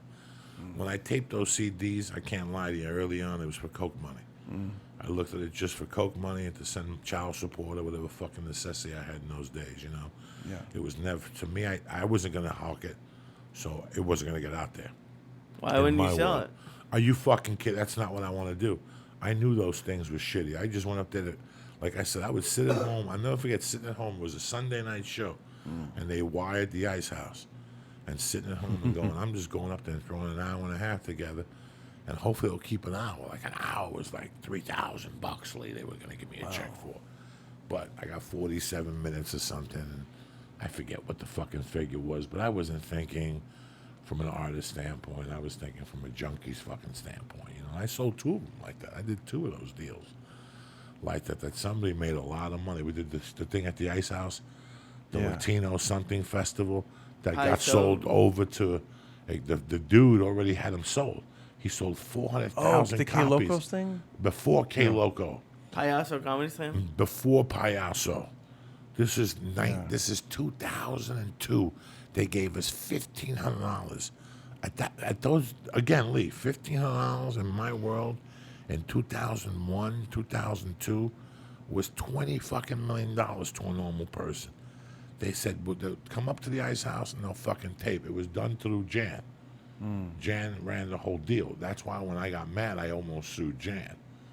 Because I bumped into a soldier and he goes, bro, how much money you get for this? And I go, $1,500. Why? He goes, I went to like 6 different places where they have like stuff for soldiers. Yeah. This was at all of them. He goes, all of them. And every soldier's buying them because they're into fucking comedy. And they couldn't bootleg shit over there, so they were buying them. They sold 400 copies. We were supposed to get 3%. Rudy, me, Jeff Garcia. Oh, shit. Everybody got beat. Yeah, so I contacted Rudy finally in 2005. I hired an attorney with Rudy, and a couple of us went after them. Yeah. And they had 19 companies. I mean, it was weird. Like, you just, wow, they robbed me. But now you know that. That's the deal. 90% of the times when these guys, when they give you money, they'll say, yeah, you know, so wait a second. So hold on, let me get this straight. Yeah. So my buddy Lee, who is a part-time sound engineer, he'll come in, we could rent the equipment, right, Lee? Yeah. We could rent the equipment correctly? I'm just asking you. Sure. We go to Harvey's in Hollywood, rent the equipment, wire it. We could even pay a guy $500 to wire the room for us sitting there, tape 2 shows, charge $10 at the door. Right? Everybody can make money here.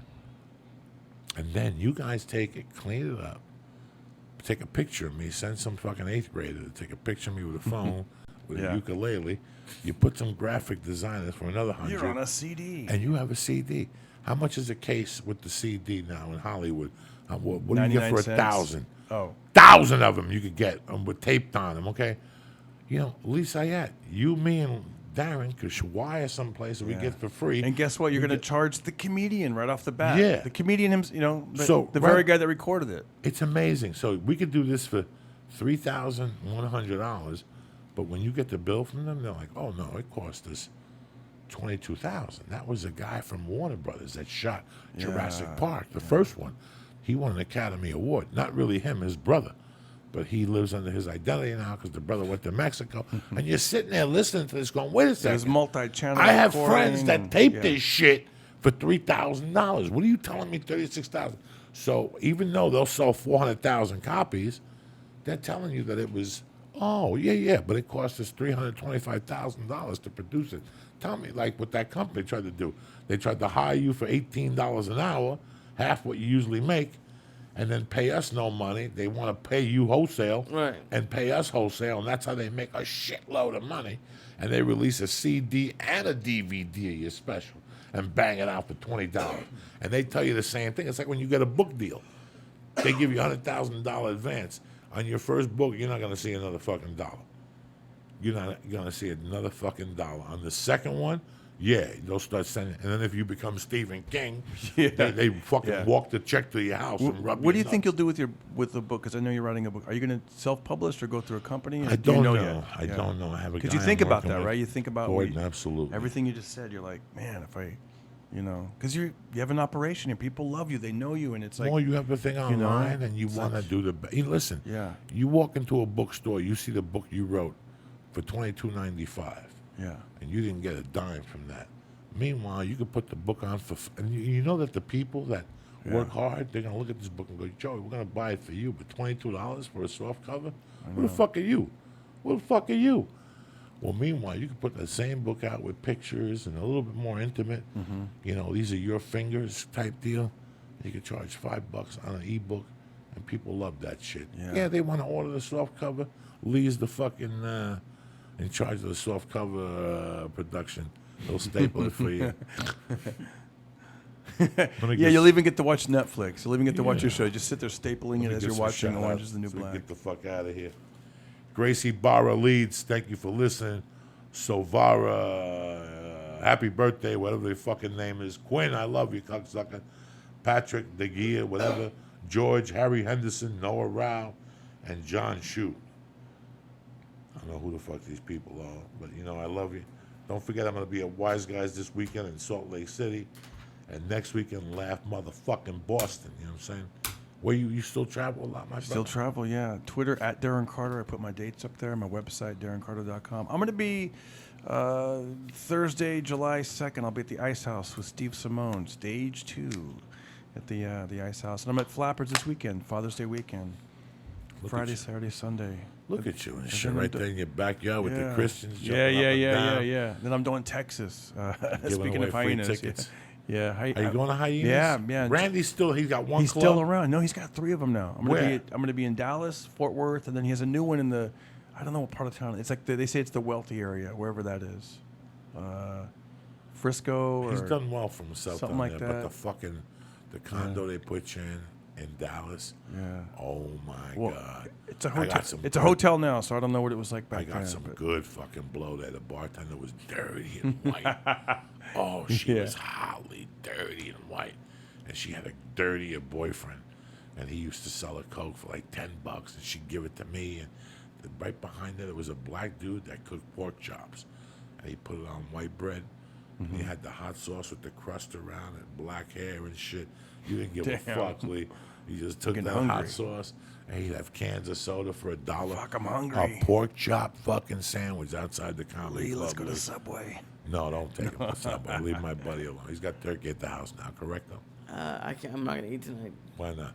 Cause you eat this late, then it just sits there. So I'm just gonna go to bed. You're going to fucking eat tonight, all I'm right? not. What do you got at the house to eat? Tell me the truth. Not much. Paul and I, I haven't gone to the store yet this week.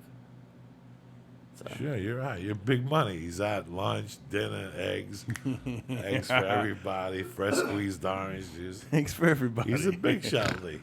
Wait till next April. He's sitting here. I don't know what I'm going to do. I have tax money. I'm going to say, yeah, with a breakfast. I know. we never go out for breakfast. No, you don't do nothing. You're the only, you cook breakfast. We That's do. it. The fuck out of here. You haven't cooked an egg in 10 fucking years. I was good at it, but then I've kind of gone downhill. I always break the yolk. And then you just scramble that motherfucker. I know up, I do, but it's just Put it on a bagel with a nice tomato slice with salt and pepper. Who's better than you? tomato. I don't want tomato. It's a contrast. The tomato cools down the fucking egg, Lee. I'm trying to teach you how to be a great. But chef. then you have hot tomato. That's the worst. What hot tomato? You have no hot tomato. It's still cold. You put the tomato. Lee, I'm telling you. Then you get the hot sauce and you pour it on the bread so it gets in there and absorbs it. The Frank's hot sauce. What do you think you're dealing with? I tell you, I went to date night at Big Wings with my wife. You did. Yeah, fuck yeah. I got 6 wings, banging. Lee, the blue cheese was banging. The celery, I must have ate 80 pieces of sticks with it. Yeah. I love the celery now. Yeah. You don't like I the don't know carrots? why. I like the carrots. No, I don't touch those fucking carrots. Why? Fuck that. I don't like. They're too hard for me. Carrots remind me of prison. Every time I ate a lot of carrots in prison, because you're hungry. You know what I'm saying? Yeah.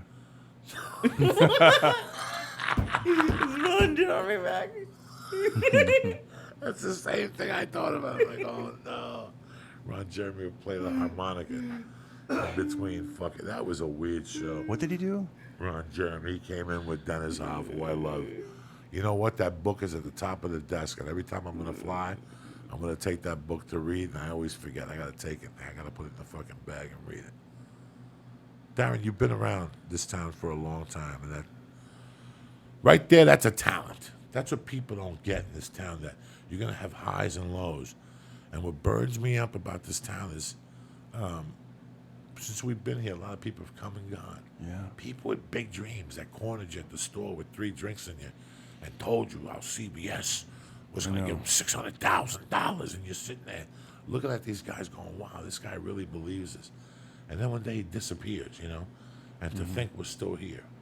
We're still doing here. spots, you know, we're still irrelevant. We're still in the game. We still Yeah. get spots. Yeah. You know, I'm not crying to you going, I don't know what's going on. You know, I'm sick and tired of going to the store on Mondays and waiting around for them to pick me. Those days would never either. Yeah. In my world, I went for it like a barracuda. Yeah. And I went for it. And once I bit in, I sank my teeth and I got better. And that's the name of the game. I really got to applaud you. And I wanted to put you on for a long time. I just didn't know what to talk about. And I really wanted to talk about the pain of wanting, because we don't have parents. I thought it was really important to Yeah. get it out there. There's a lot of people out there that lost their parents, that they send me emails, they listen to the show. I think, I think about that, especially on like Father's Day, Mother's Day, like the real parents, not, like, and I gotta say, being a dad now, like my son is 7 years old. Absolutely. It's Oh, like now God. it's like starting over, like a fresh start, and I love my God. son so much. I really appreciate being a father and being the best father that I can be to him. You know, like a strong bond. Like like I said, I talked to my real dad today. Like I'll call Today? him. Today? Yeah. Good for you. God I bless did. you. It's like, I talked to him. I hadn't talked to him in a while. Like, I haven't talked to this is the first time I talked to him this year. And when I do that, he's How old is he now? He's in his 70s. He's a character. He's very regretful. He stopped partying when he was like, probably like in his 50s.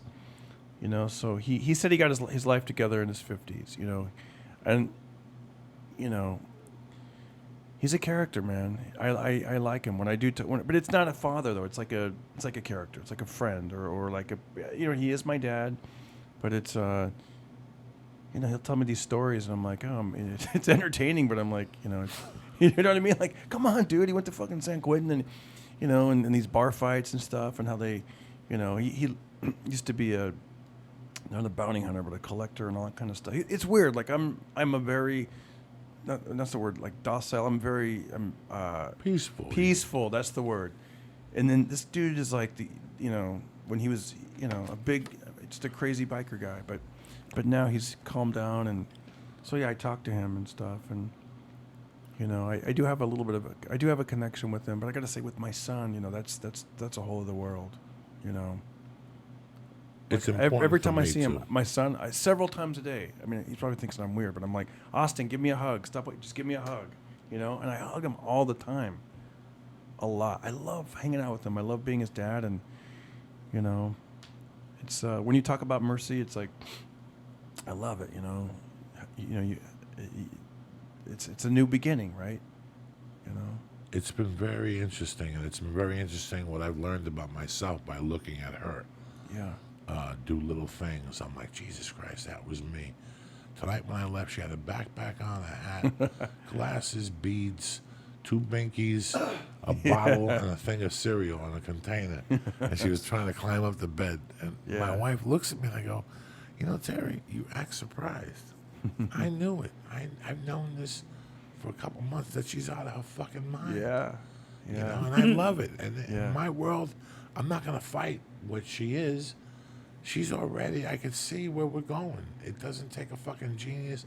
You look at her, I see my mom, I see a little bit of me. Yeah, you do. I see a little bit of my wife. I see a little bit of my dad, or what I think it's my dad. I see a little bit of her granddad. So it's very interesting how everything comes to light in front of you. So when you look at your son, in a way, yeah, he could be there's a piece of him. It just makes sense, man. It just... Lee, someday you're going to look at your boy. You're going to be a great dad, Lee. I can tell. You want to do it. I do. But Fridays, there's no 9 fucking shows, No. Cox. So you got to get up and throw the ball around. But I was thinking about it when he told me he was going to be on, because I grew up with a dad like you.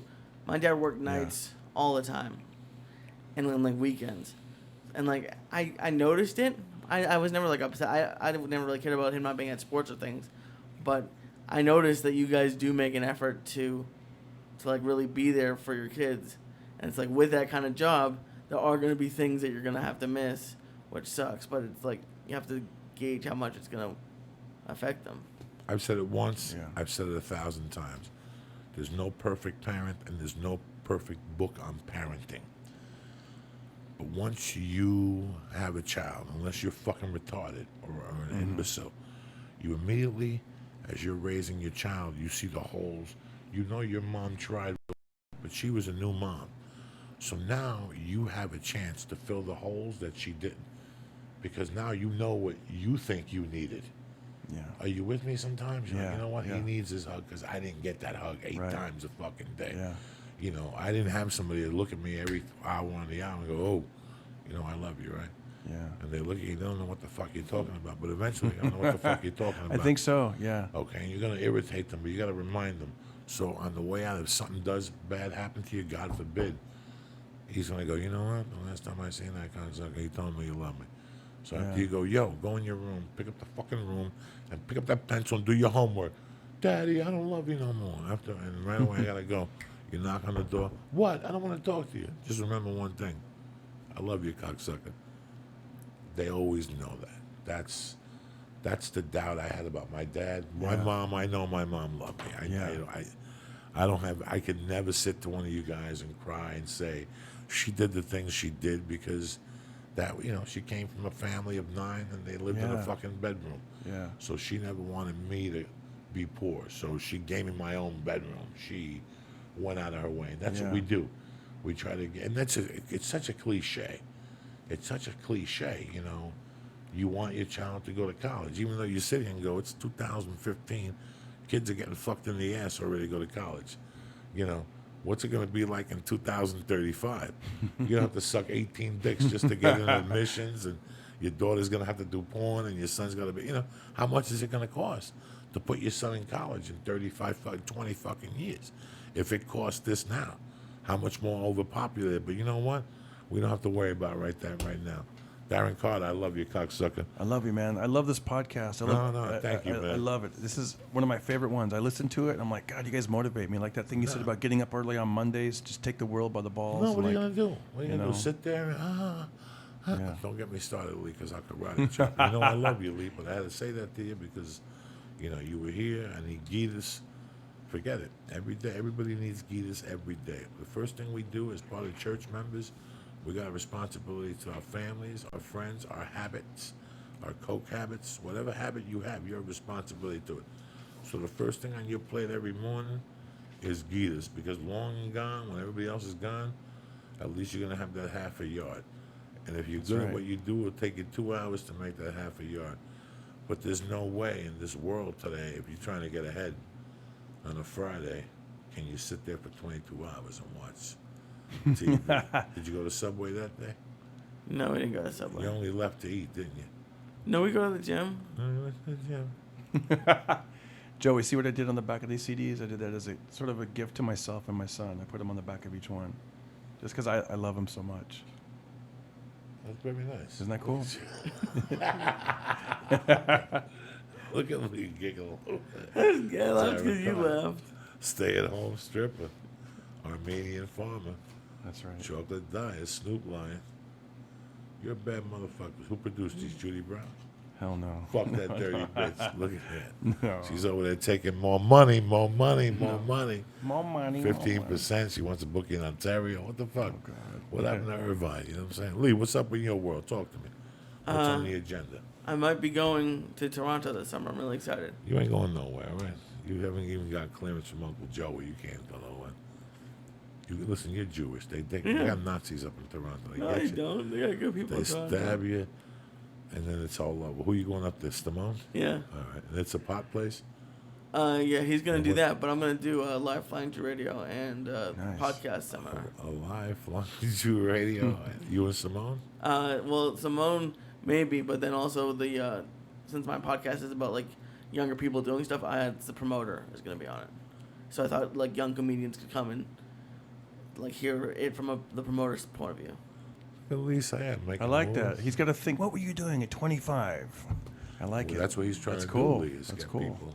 So yeah, Organized. so just look out for it on Twitter. I know I'm high right now, but I And actually I know you're very excited. Your wife gave you tickets for infected mushrooms. hell yeah, July I 2nd. got 2 hits of ecstasy stashed for Yeah. you. You going with her? Hell yeah. You want some ecstasy? Can you dose her? We'll just take some stars, dude. No, there's no stars for the infected Stars mushrooms. are yes, that'd be No, so there's cool. no stars there. You gotta take, you gotta jump up and down with some ecstasy and then get it home and, you know, dab it with the fucking Jewish Daminka juice. Just dab it on it. Drop that fucking dirty. You doing all right? I'm doing great, man. Good. Let's go to our people here so we can fucking abandon ship. For starters, onit.com. I love these motherfuckers. Right here, people. Always a handful away. Alpha Brain. The Starship product. The motherfucking product that put them on the map. You understand me? Complete earth-grown nootropic with alpha GPC and AC11. Ask me what AC11 is. I have no fucking idea. But it's AC and 11. It's got to be good for you somewhere along the line. No. I'm joking. Let me tell you something. 100% money back guarantee, and they don't want the fucking product back, all right?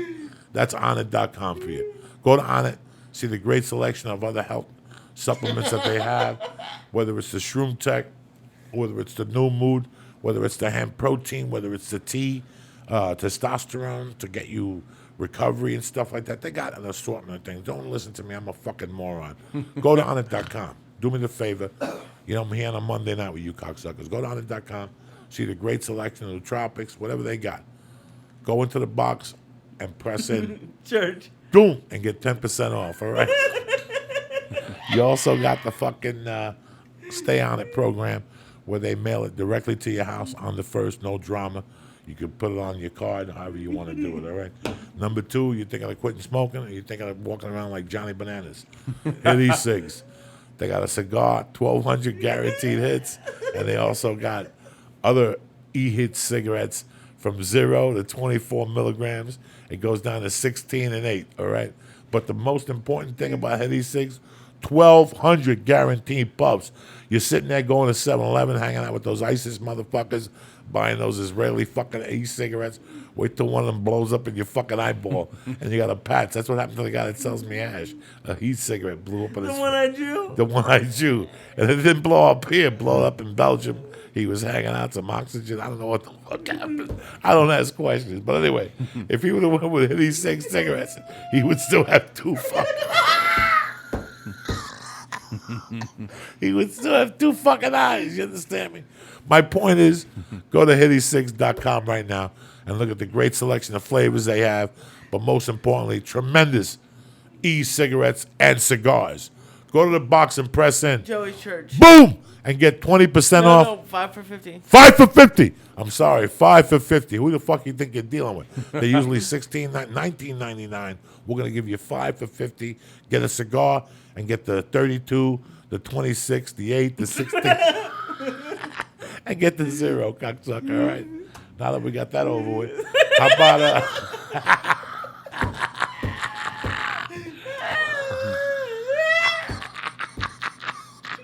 how about Los Goomies Hermanos, aka Nailed it life. what? Nailed it life. NailedItLife.com. You want a vapor pen? Those are the motherfuckers to hook up Dave and his brother. What's his name? Peter. They're there for your customer service.